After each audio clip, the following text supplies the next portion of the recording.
taking a train ride into Venice, and I thought I'd just share for you the scene from Venice Mestre station all the way into Venezia Santa Lucia, because it's always exciting, always so much fun when you are about to cross into the lagoon.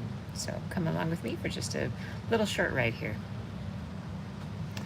Here you can see the docks where they are creating new cruise ships. This is a cruise shipyard and also a cargo port. Mestre is the sort of mainland industrial zone for Venice. And this is actually where a lot of people who work in Venice live. They live in Mestre because it's a lot less expensive. It's on the mainland. You can go to Home Depot or whatever else you need to do. You can have a car. So it's a much more popular place to...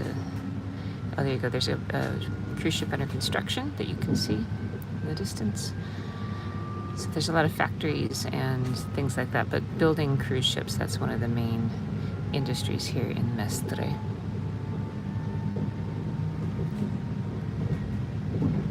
So it's not a sexy part of Venice, but it is a necessary part of Venice.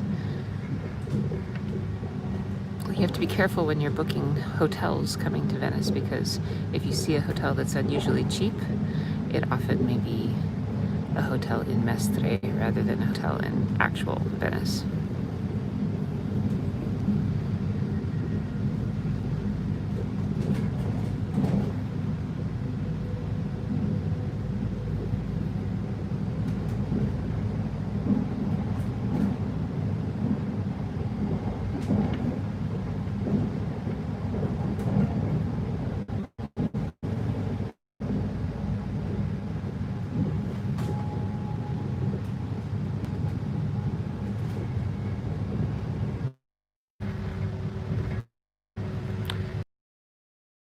Going to go over the Austro-Hungarian train bridge, which is connected to also car bridge, which has been looking towards the east. So I'm looking towards the opening of the lagoon into the open sea. The Venetian lagoon is actually rather shallow. The joke here is if you ever fall out of a boat in the lagoon, just stand up, because on average the lagoon is about knee deep. So it looks very deep, but it's not. The lagoon is sort of a protected area of water. It used to be fed by rivers, not so much anymore. Siamo in arrivo nella stazione di Venezia Santa Lucia, termine corsa del treno. Gentili viaggiatori, And we're arriving. This area of Mestre out here is unfortunately an industrial area. It would be much more lovely if it wasn't, but they needed to build that in the 1920s because of all of the economic hardship during the Depression. We are now approaching Venezia Santa Lucia, final stop of the train. Ladies and gentlemen, we advise you to remain seated until the train has come to a complete stop, in order not to cause crowding along the corridors and in the vestibules. When leaving the train, you are advised to always remain at least 1 meter from other people. We look forward to welcoming you back soon.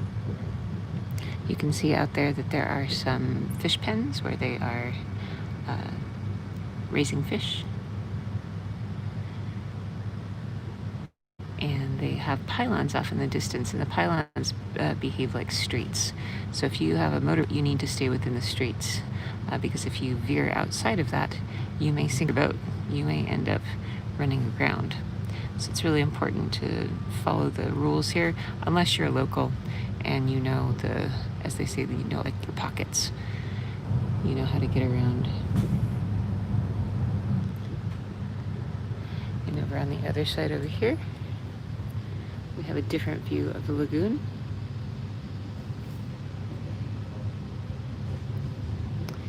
There's tons and tons of islands within the Venetian lagoon, actually. It's not just Venice. Venice is made up of 118 islands, but the Venetian lagoon has lots of other very small islands that maybe you've never heard of, but the Venetians like to visit them with their individual boats.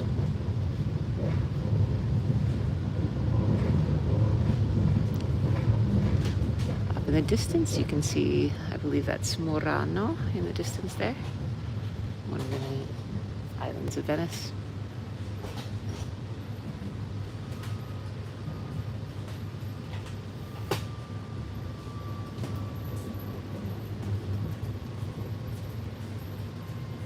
So we are now arriving in the city of Venice.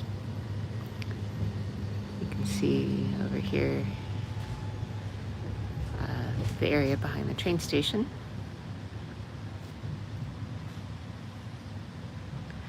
I think it's always exciting. This is one of the most exciting train rides ever because you take the train all through Italy, through the center, and then when you get here, this last little piece taking you out into the ocean, it feels like the train is floating.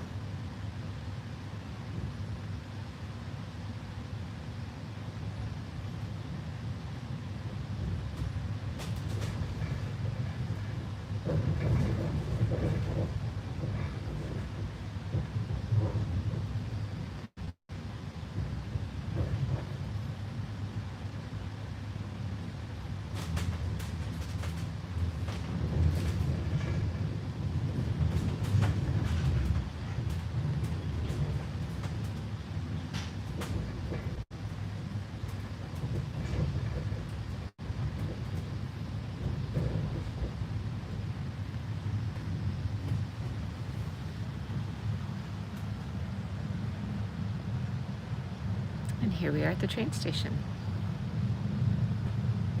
So there you go, just a little bit of virtual travel for you today. You get the sensation of leaving the mainland and coming out to the island of Venice. So more coming up, checking out Venice when there should be pretty much nobody here. So more adventures ahead. Thanks for joining me.